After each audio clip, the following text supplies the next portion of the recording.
Wintertime. So when we pulled this motor and swapped them, I saved the good expensive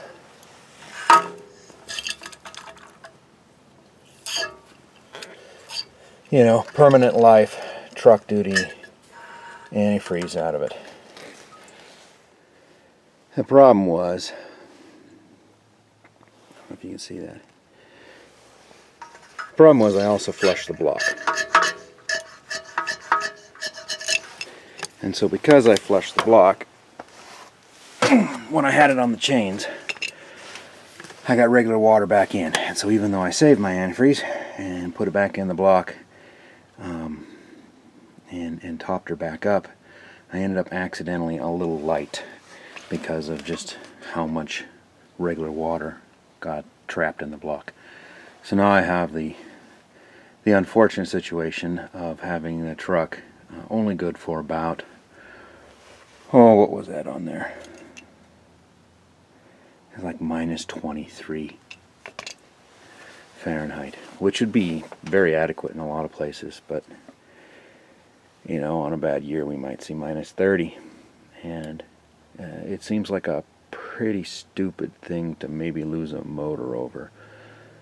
So I got to make some room. Luckily I got it a little low, and by luckily I mean I have a very slow, small radiator leak that I've been, or hose leak rather, right there, that I've been keeping an eye on. So I gotta drain out a little more, and then top her back up again with another full bottle. I'm just trying to do the math in my head.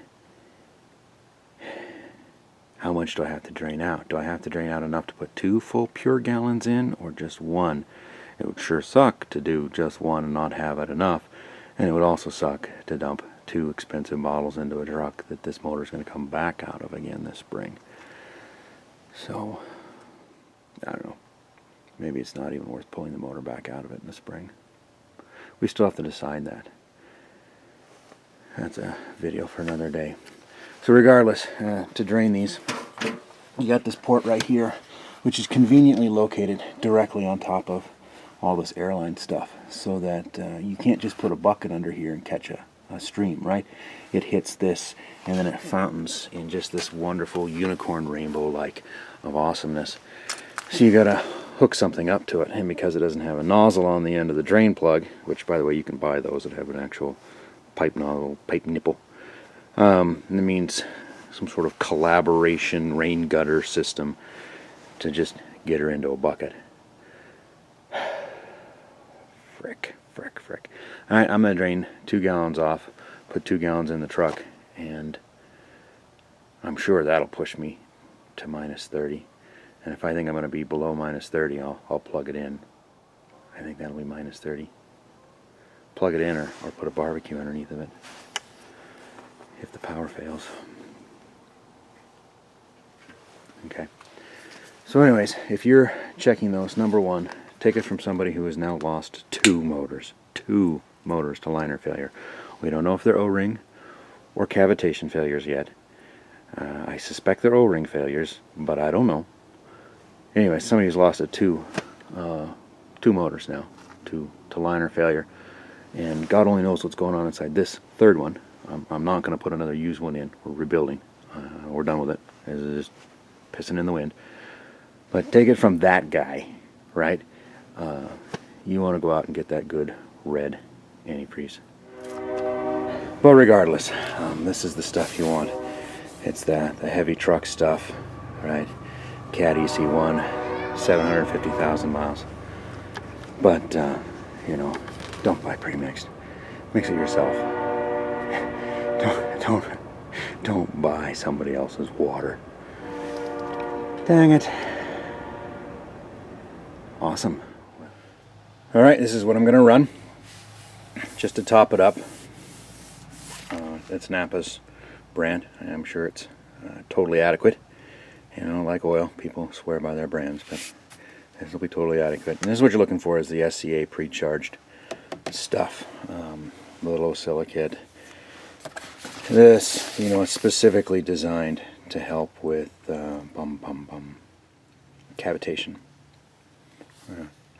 It's got additives to help with cavitation, and it's going to be okay with filters if you're running a coolant filter. You really probably should. I don't. But all these heavy truck stuff, so you know she's going to be fine.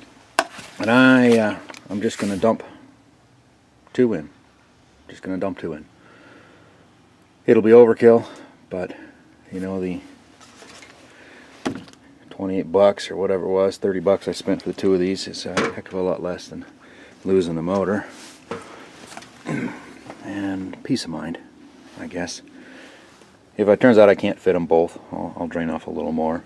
And it's not like it's going to filter down through the system that quickly, so I'll be able to get a little bit more out. Then I'll mix it with the block heater for a bit. If you don't have a block heater, just start the motor. But I'll mix it with the block heater for a bit and we'll be good to go. Double check it in the end. If you're switching over totally from scratch, which, take it from me, I think you should, you drain that and then you pull that hose right there. Or that hose back there, but this one's easier. Pull that hose, and it's going to make a big old mess, and you'll get a little bit more out. And then, yeah, you won't get everything out, but it's going to be fine. It's going to be enough, and if you're just puking rust, then you know, some nice hard thoughts about what could be lurking inside that block might be required. But that's how you switch them. If you just drain this, you'll end up with about another gallon or so. At least I did. Comes out of there. You could pressurize the upper lines and bubble it out through there, but it'll be fine. This is the stuff you want. The SCA pre-charged. And it really doesn't matter what brand you use, just as long as it's a good stuff. To ensure a good mix, once everything is warmed up, take yourself one of your empty bottles and you go back to the radiator port. And be careful. This, at least in Montana, this thing could sit here idling for hours and the water wouldn't be hot enough to burn. Watch that the radiator's not hot enough to burn. But drain a gallon out of there, dump a gallon into the top. I don't know if you can see this, but this is the first gallon I drained out of the bottom of the radiator. And we are good to minus 34-ish. There should be plenty out here. Maybe not where you are, but plenty out